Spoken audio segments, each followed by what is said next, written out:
Welcome back to the channel, G&G fam. And you already know I'm finna hit you with another one of them banger videos. You already know. This is gonna be the 5 most common questions I get asked when I'm out in the field. But first, I gotta run that intro by you. Let's get it. Last of a dime breed. Stars in the ceiling of my coupe, but I started from the bottom, 2-bedroom pigeon coop. And it was 7 of us, so we had to make room. I remember plenty nights sleeping on the floor. Daddy got a warrant, crackers at the door. Mama working double shifts at Burger King. All right. The 5 most common questions I get asked when I'm out in the field is crazy. I know it's crazy. I get questioned a lot. Man. Just believe me. You hear me? I get questioned a lot. So we're gonna start off from number 5 and work our way down to number 1. Number 1 gonna be the number 1 question I get asked the most. And let's just go ahead and start off with number 5. Number 5. How deep do I bury the line? How deep will the line be buried underground? If you got the AT&T services, AT&T depth requirements for their lines are 6 to 8 inches. You gonna have to do that one, man. Go get your tape measure out and learn what 6 inches look like. 6 to 8 inches look like offhand. But yeah, I get questioned that a lot, man. How deep will the line be buried? Will the line be cut once I bury the line? Will the lawnmower cut the line? Oh, when you get your yard cut, your grass cut, you are cutting the grass. If the lawnmower go under the dirt 6 inches, don't you think it's gonna be cutting through like dirt? So I don't understand when they ask that question. It always blows my mind. Well, will the lawnmower cut the line once you bury it? Let's keep it moving, man. Number 4. Number 4, I get asked this question a lot in the process of burying your line. Number 4, will I tear up the grass in the process of burying the line? To answer your question, no. The type of tool that I use, and most people use when we out in the field burying your line, is called a whomper. We like to call it in our industry a whomper.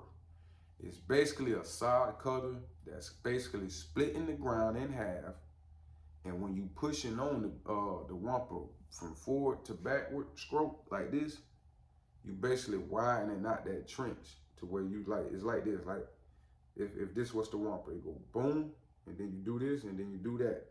So after you do this, and then you push it forward, you opening up that little slit. So it's about 2.5 inches wide and 6 to 8 inches deep in depth.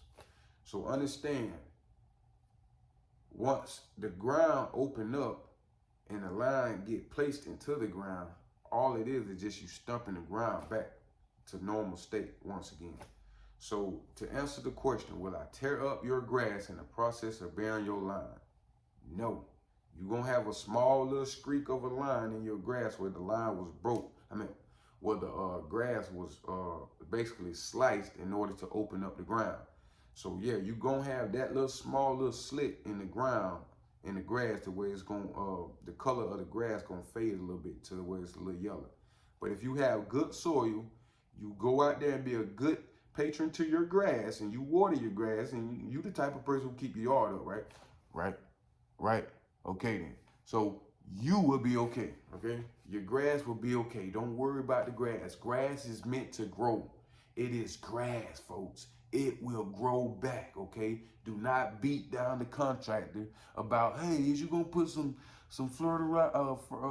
fertilizer or any type of topsoil on here so it can start trying to grow back, patch back, right? It's grass, folks. It will grow back. And in the times we in right now, it's in the dormant stage. So we're in the fall, going into the winter months. It's in dormant stage, folks. Understand that the grass is supposed to turn a little brown in this time of the year. So to answer your question, will I tear up your grass in the process of burying your line? No. Let's keep it moving. Number three, I get asked this question a lot. Boring under driveway, will I damage the driveway? Folks, once again, I understand when you see a young black man like myself walking up to your house, I look like a caveman. Yeah, I know, I understand. It may, the image may look like this guy may not know what he's doing, honey. I don't know, he may crack the driveway, he may break up our driveway. Contractor, have insurance. So if anything was to happen to your driveway, understand the insurance will cover that, okay? We will fix it, whatever the case may be, it will be done. Now, 9 times out of 10, I'm gonna say 9.5 times out of 10, your driveway will not experience any type of damage in the process of going under your driveway during a bore when it's going up under your driveway. You got a missile head that's 2.5 inches wide, and it's gonna create a hole under the driveway. It's basically a tunnel for the line to go through. So, to answer your question in so many ways, I know I probably didn't explain it in the best I could, but hey, I'm doing the best I can, all right? Bear with me. Bear with me, baby. I know y'all like the hoodies, man. I got a couple of these sampled up, and I liking them. I like the quality of them. They on the way, just know that. Let's keep this ball rolling. Number two.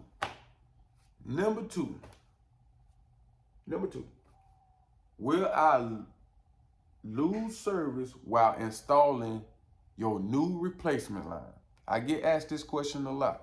Will I lose services while installing your new replacement line? Okay, let me go ahead and break this down for you guys. When the tech come in and he explained to you that in order to run your services in the route that you may want it, or the best route that he figured as best for the contractor to run the line, and he telling you and he explaining to you that, okay, those guys gonna have to go up under your driveway and run the line under your driveway, understand that the line that he placed in your yard, the line, I can't even get it out early in the morning, the line that he placed in your yard that's giving you services now, that's still above ground, you could possibly go outside and go check now, and it still had the ribbons on the line, the little yellow caution flag ribbons. If you still have those on your line, it is a temporary line, folks. So that line is only temporarily until a contractor come in, bury your new line, which he was put a whole new line, while you still have service from that temporary line. That's the process, folks. A lot of people may not understand the process. I don't think the technicians break that down to y'all either. But the process is this. If you, like I say, if you have to go up any type of concrete slab, driveway, pavers, anything of that nature, you're going to get a temporary line placed. When the technician come and give you the service and connect you all up, that's going to be your temporary line. Now, when a guy like me, far as a contractor come out, and he knock on your door and say he's going to go up on your driveway and he's going to place a new line, understand that the new line is going to be your permanent line. He's not going to disconnect and reconnect nothing. He's just going to place a new line, leave it coiled up at the house and coiled up at the terminal by the road. So when the technician come in, technician connect up by the road, connect up at the house, you got services, he disconnect the temporary line, wrap it up, and take it off the property. I hope that answered your question. Now, we down to number one. Number one. The number one question I get asked the most. This is going to blow your mind. I know it. The number one question I get asked the most when I'm out in the field. I knock on your door. You open the door. It ain't no, oh, how you doing? May I help you? It's, what are you here for? What are you here to do?